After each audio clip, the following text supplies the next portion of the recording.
Terima kasih kerana memilih channel ini untuk mendapatkan berita terbaru setiap hari. Bagi anda yang pertama kali berada dalam channel ini, sila pertimbangkan untuk tekan butang like, subscribe dan komen video ini untuk penambahbaikan pada video akan datang. Berita politik, berita semasa. Salam sejahtera Malaysia. Selamat pagi tuan-tuan dan puan-puan yang dihormati sekalian. Denyut nadi suara rakyat bergema di channel ini. Berita pagi ini dipetik daripada bhonline.com bertajuk Janji Jawatan TPM untuk Bersatu. Bekas Pegawai Muhyiddin buat pendedahan. 9 Julai 2022. Kuala Lumpur. Isu perlantikan Timbalan Perdana Menteri TPM dibangkitkan Ahli Majlis Kerja Tertinggi MKT UMNO Datuk Dr. Muhammad Fuad Zarkarshi yang mendakwa Timbalan Presiden Bersatu Datuk Seri Ahmad Faizal Azumu dinamakan sebagai calon untuk mengisi jawatan terbabit. Namun, Ahmad Faizal dalam reaksi balasnya menyifatkan Ahli Dewan Undangan Negeri Adun Rengit yang juga Speaker Dewan Undangan Negeri Dun Johor itu sengaja membuat spekulasi yang tidak wajar. Menyusul kemudian Presiden PAS Tan Sri Abdul Hadi Awang semalam dilaporkan berkata partinya berpegang kepada keputusan awal penubuhan kerajaan pimpinan Perikatan Nasional PN iaitu tiada pelantikan TPM dilakukan dan tiada sebarang perjanjian dibuat. Bagaimanapun, bekas Ketua Setiausaha Solid Tan Sri Muhyiddin Yassin ketika pengurus CPN merangkap Presiden Bersatu itu menjadi Perdana Menteri pada hari ini mendakwa perjanjian di antara PN dengan Datuk Seri Ismail Sabri mengenai jawatan TPM memang wujud.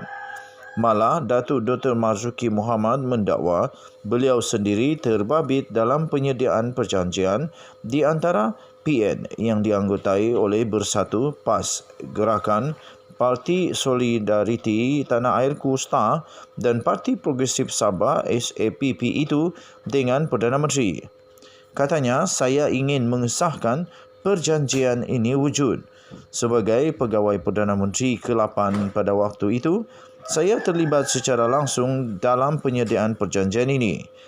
Katanya lagi, ia telah ditandatangani oleh Tan Sri Muhyiddin dan Perdana Menteri pada 17 Ogos 2021 dan disaksikan oleh seorang menteri dari Parti Bersatu dan seorang menteri dari UMNO. Katanya dalam satu kenyataan. Marzuki juga mendakwa satu pasal dalam perjanjian berkenaan menyebut bahawa dokumen perjanjian yang dipersetujui itu tidak boleh diterbitkan atau dizahirkan dalam apa-apa bentuk. Sebaliknya, hanya boleh disimpan untuk rujukan kedua-dua pihak. Semalam, Abdul Hadi mengakui perbincangan mengenai pelantikan TPM ada dilakukan. Namun tiada sebarang keputusan kerana kerajaan memberi keutamaan untuk menguruskan masalah yang dihadapi oleh rakyat yang masih terkesan susulan peningkatan harga barangan. Terdahulu pada Sabtu yang lalu, Tan Sri Muhyiddin Yassin berkata beliau sudah mengadakan pertemuan dengan Ismail Sabri untuk mengutarakan beberapa perkara penting dan supaya perjanjian PN dengan Perdana Menteri termasuk berkaitan pelantikan TPM dapat dipertimbangkan. Sekian berita, denyut nadi suara rakyat bergema di channel ini. Berita ini dipetik daripada beritaharian.com.my dengan tajuk Janji Jawatan TPM untuk Bersatu, bekas Pegawai Muhyiddin buat pendedahan. Bertarikh 9 Julai 2022. Kita mendoakan semoga negara Malaysia akan terus menjadi negara yang makmur dan kita sama-sama melawan COVID-19 sampai menang. Kita jaga kita lawan COVID sampai menang. Denyut nadi suara rakyat bergema di channel ini. Kita jumpa lagi. Jangan lupa tekan butang subscribe, like dan share. Bye-bye. Salam sejahtera Malaysia. Denyut nadi suara rakyat bergema di channel ini. Yes, hari ini aku cuti. Haha, boleh pergi memancing. Kejap lagi nak sampai tempat memancing. Ada orang tanya aku, kau naik van kah? Ini bukan van, cik. Aduh, kesian, kereta aku kena downgrade. Ini bukan van. Ini helikopter. Adakah van macam ni? Tak apalah. Terima kasih kerana mendoakan supaya saya pun dapat kereta van. Saya memang mau van. Okey. Tak apa. Terima kasih. Tuan-tuan dan perempuan yang dihormati sekalian, Najib Razak sah kalah di mahkamah. 2 mahkamah dia sudah sah kalah. Mahkamah Tinggi Kuala Lumpur, dia sah kalah tergolek-golek. Tak ada harapan untuk dia menang. Sudah kalah. Sudah dipenjara. Sudah dipenjara 12 tahun penjara pula tu. Kesian. Dan 210 juta denda. Kemudian di dalam mahkamah rayuan, dia canang-canang kata Hakim Nazlan semua, dia nak masukkan bukti baru.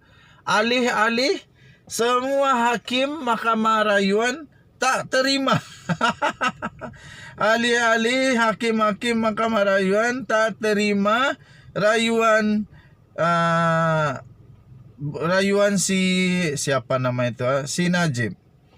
Alih-alih mahkamah rayuan tak terima rayuan Najib Razak, malah mahkamah rayuan kata Najib Razak memalukan negara. Aduh, kesian sungguh.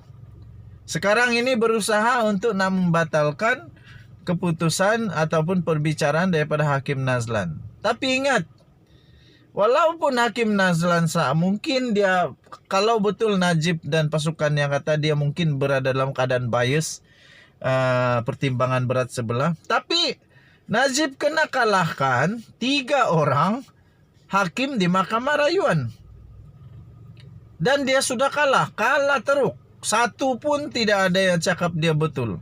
Ketiga-tiga hakim ini kata dia kalah teruk, memalukan negara. Macam mana lah nak kata Najib tak salah? Sebab semua transaksi wang dia itu tak ada satu pun yang menunjukkan bahawa itu untuk kepentingan negara. Minum dulu Nescafe, kita tapau daripada tepi jalan. Kesian orang-orang yang jual sekarang. Kenapa? Harga dah naik, tapi dorang tidak boleh kasih naik ini. Kalau dorang kasih naik harga barang tu, siapa lah mau beli barang dorang lagi? Kesian bang. Okey, jadi Najib Razak perlulah bersiap siaga, berkemas-kemas. Perlulah dari sekarang mulai sudah merancang bagaimana untuk hidup baru. Hidup baru sebagai banduan kalau dia kalah di Mahkamah Persekutuan. Dan setakat ini, kalau dulu di mahkamah rayuan dia memberikan beratus muka surat, 300 ke apa? Tak tahulah berapa ratus. Tapi beratus-ratus muka surat lah rayuan. Di Mahkamah Persekutuan tak sampai 100 atau tak sampai beratus-ratus. Lepas itu apa lagi? Syafi Abdullah, dia punya hakim, dia punya peguam pun dah surrender, angkat tangan. Tak tahu nak buat apa lagi dah. Dia surrender, angkat tangan, tak tahu nak buat apa lagi dah. Dia memang tak ada boleh bantu Najib lagi dah. Dia mengaku dia tak tahu. Dia tak sehebat mana pun untuk nak tolong Najib, sehingga dia terpaksa membuat rayuan kepada Queen Council dan juga kepada Badan Perundangan di Malaysia supaya diorang dapat dibantu oleh QC daripada QC lah daripada UK. Jadi tuan-tuan dan puan-puan, Najib sudah kalah. Najib sudah kalah di mahkamah. 2 mahkamah dia sudah kalah. Ada sesiapa nak bangkang bahawa dia sudah kalah? Aku pun tak tahulah. Kamu mungkin tinggal di negara lain, di planet lain. Tapi di negara Malaysia, Najib sudah kalah di 2 mahkamah. Mahkamah Tinggi dan Mahkamah Rayuan. 4 hakim yang arif lagi bijaksana. 4 hakim yang arif lagi bijaksana. Lepas tu beratus-ratus bukti. Wah, banyak betul bukti menunjukkan Najib Razak bersalah. Harap makcik-makcik, pakcik-pakcik jangan nangis. doakanlah kepada Najib supaya bulan 8 ini dia tak masuk penjara, jadi banduan terhormat. Kita jumpa lagi, bye-bye. Salam sejahtera Malaysia. Denyut nadi suara rakyat bergema di channel ini. Yes, hari ini aku cuti. Boleh pergi memancing. Kejap lagi nak sampai tempat memancing. Ada orang tanya aku, kau naik van kah? Ini bukan van, cik. Aduh, kesian, kereta aku kena downgrade. Ini bukan van. Ini helikopter. Helikopter. Adakah van macam ni? Tak apalah. Terima kasih kerana mendoakan supaya saya pun dapat kereta van. Saya memang mau van. Okey. Tak apa. Terima kasih. Tuan-tuan dan perempuan yang dihormati sekalian, Najib Razak sah kalah di mahkamah. 2 mahkamah dia sudah sah kalah. Mahkamah Tinggi Kuala Lumpur, dia sah kalah, tergolek-golek. Tak ada harapan untuk dia menang. Sudah kalah. Sudah dipenjara. Sudah dipenjara 12 tahun penjara pula tu. Kesian. Dan 210 juta denda. Kemudian di dalam mahkamah rayuan, dia canang-canang kata Hakim Nazlan semua, dia nak masukkan bukti baru. Alih-alih semua hakim mahkamah rayuan tak terima. Alih-alih hakim-hakim mahkamah rayuan tak terima rayuan siapa nama itu, si Najib. Alih-alih mahkamah rayuan tak terima rayuan Najib Razak, malah mahkamah rayuan kata Najib Razak memalukan negara. Aduh, kesian sungguh. Sekarang ini berusaha untuk nak membatalkan keputusan ataupun perbicaraan daripada Hakim Nazlan. Tapi ingat, walaupun Hakim Nazlan sah, mungkin dia, kalau betul Najib dan pasukan yang kata dia mungkin berada dalam keadaan bias, pertimbangan berat sebelah. Tapi Najib kena kalahkan 3 orang hakim di mahkamah rayuan. Dan dia sudah kalah teruk. Satu pun tidak ada yang cakap dia betul. Ketiga-tiga hakim ini kata dia kalah teruk, memalukan negara. Macam mana lah nak kata Najib tak salah?